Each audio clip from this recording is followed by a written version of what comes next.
வணக்கம், welcome to Jothi kitchen. இன்றைக்கி அவல் எலுமிச்சை உப்புமா எப்படி செய்யுதுன்னு வீடியோ போடுறேன். வீடியோக்குள்ளே வாங்க பார்க்கலாம்.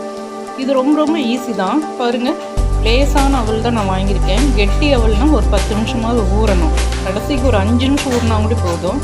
ஆனால் இது லேசான அவல் தான். அதனால் போட்டோன்னே தண்ணி ஊற்றி கழுவி ஊற வச்சு எடுத்துட்டிங்கன்னா போதும். ரொம்ப நேரம் ஊறக்கூடாது, ஒரு 2 நிமிஷம்தான் இருக்கணும் தண்ணியில்.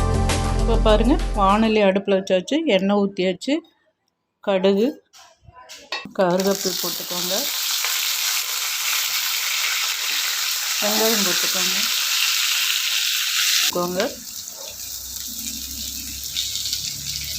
நடக்கடலை, வரமிளகாய், 2 வரமிளகாய், 2 பச்சை மிளகாய். இது இறக்கி வைக்கும்போது ஒரு பொடி போடுவோம். அந்த பொடி என்னங்கிறது வீடியோ ஃபுல்லாக பார்த்திங்கன்னா உங்களுக்கு தெரியும். அந்த பொடி போட்டு செஞ்சிங்கன்னா இந்த லெமன் போட்ட அவல் அவ்வளோ டேஸ்ட்டாக இருக்கும், மணமாகவும் இருக்கும்.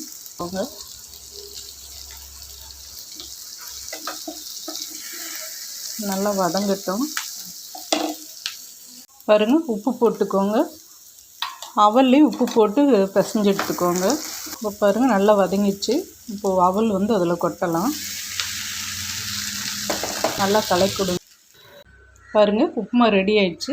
இப்போ நம்ம ஸ்டவ் ஆஃப் பண்ணிடலாம். ஆஃப் பண்ணிட்டு கொத்தமல்லி தழை, லெமன் அரைப்பழம் புழிஞ்சிக்கோங்க, விதையெல்லாம் பார்த்துக்கோங்க. அதே மாதிரி இதில் என்ன பொடி பார்த்திங்களா, நான் சொன்னேன் இல்லைங்க ஒரு பொடி போடணும் அப்படின்னு. அது என்ன பொடினா, வெந்தயத்தை வறுத்து பொடி பண்ணி வச்சுக்கோங்க. இந்த வெந்தய பொடி அதில் தூவுங்க.